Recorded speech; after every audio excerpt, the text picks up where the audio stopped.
Olá, meu nome é Tatiana Santos, eu sou fisioterapeuta da UTI pediátrica do IPPMG, sou mestre e doutora na área de saúde da criança e tenho especialização na área de fisioterapia intensiva pediátrica.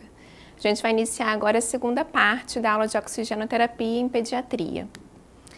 Então, como objetivos, a gente tem apresentar os dispositivos para a oferta de oxigênio em pediatria, orientar na escolha do dispositivo adequado, de acordo com o fluxo de oxigênio que cada dispositivo oferta, e apresentar os materiais necessários para a oxigenoterapia. A gente vai falar nessa aula sobre as máscaras. Eu vou começar falando sobre as máscaras sem reservatório, que é a máscara facial simples. Então, através dessa máscara, a gente fornece fluxos de 5 a 12 litros por minuto para o paciente. Sempre é importante lembrar que fluxos inferiores a 5 litros por minuto, eles promovem uma reinalação de CO2. Então, um paciente, por exemplo, que está utilizando a máscara simples com 5 litros por minuto, eu já verifico que ele pode transicionar para uma litragem menor, eu devo trocar o dispositivo. Posso passar ele, no caso, para um catéter nasal de O2, para eu conseguir ofertar uma litragem menor de oxigênio, sem promover essa reinalação de CO2. Em relação à fração inspirada de O2, nessa máscara, ela vai depender do fluxo de entrada de oxigênio, de quanto que eu estou colocando no fluxômetro, da extensão de escape de ar e da ventilação minuto do paciente, que é a frequência respiratória e o volume corrente que esse paciente está ofertando. Então, ela fornece um fluxo variável de oxigênio a partir dessas variáveis. Ela pode ser usada com umidificação produzida através da macronebulização. Então, a gente coloca a macronebulização conectada ao fluxômetro com água destilada e a gente oferece para o paciente um oxigênio umidificado através da macronebulização. Nesse caso, usando macronebulização, a gente pode ofertar também o oxigênio para o paciente traqueostomizado. Então, a gente vai utilizar a tenda de traqueostomia, que a gente tem a máscara facial simples, e com a tenda de traqueostomia a gente também pode ofertar o oxigênio pela macronebulização.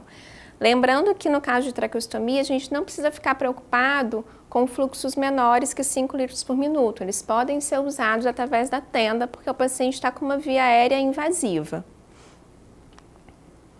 Falando sobre as máscaras com reservatório, elas são máscaras que a gente pode ofertar fluxos maiores, de 10 a 15 litros por minuto de oxigênio.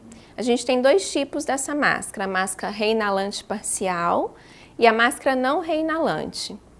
Não é necessário colocar umidificação para esse tipo de máscara, porque dependendo do fluxo, a gente pode fazer com que a água entre na bolsa de reservatório e isso pode ir para a via aérea do paciente, que não é indicado. Então, falando sobre a máscara reinalante parcial, ela tem uma bolsa reservatório, né? Por isso que ela é chamada de máscara com reservatório, e ela não contém válvulas. Ela pode fornecer uma FI mais elevada que a máscara simples, até porque a litragem é maior, mas também essa fração inspirada de O2 ela é variável, porque há uma diluição, porque ela não tem as válvulas. A gente vai ver mais na frente, eu vou explicar que pelo fato de ela não ter válvula, quando o paciente exala, uma parte desse ar exalado, ele entra em contato com o oxigênio da bolsa, promovendo uma mistura.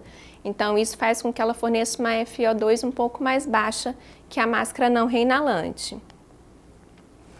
A máscara não reinalante, ela possui a bolsa reservatório e duas válvulas. Uma válvula no topo da bolsa, que é uma válvula que vai se abrir durante a inspiração, para o paciente inspirar um ar rico em oxigênio.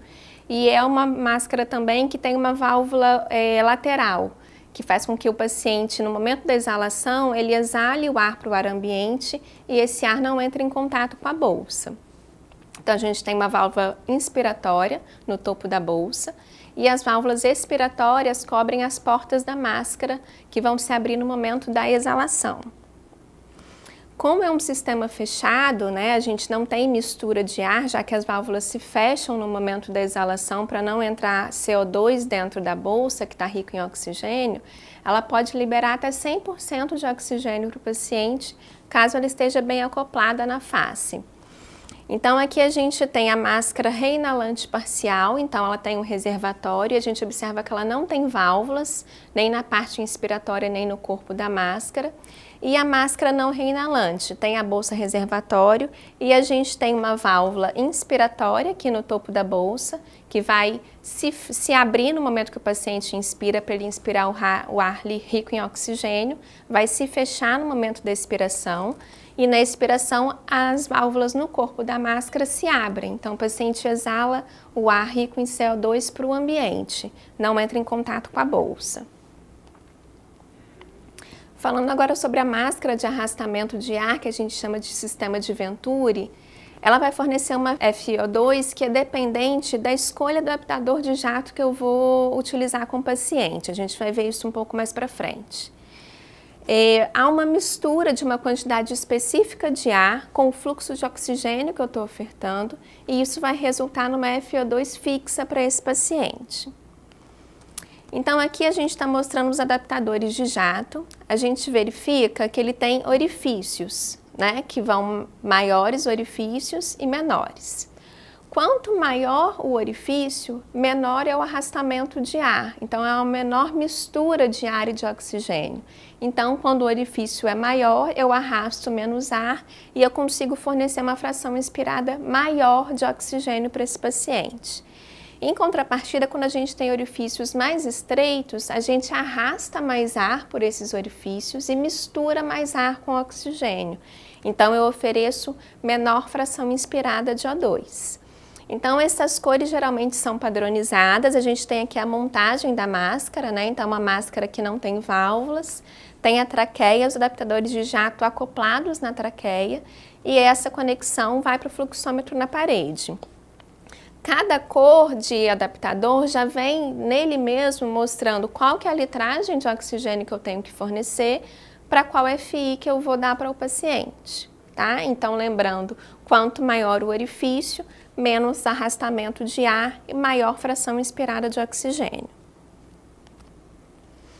Então, finalizando a aula, a gente viu que há diferentes dispositivos para oferta de oxigênio para os pacientes pediátricos e que fornecem frações inspiradas de oxigênio também diferentes. A escolha deve ser guiada pela avaliação clínica do paciente, pelo nível de hipoxemia desse paciente e pela demanda de oxigênio. Seguem as referências que foram utilizadas para a preparação da aula. Muito obrigada!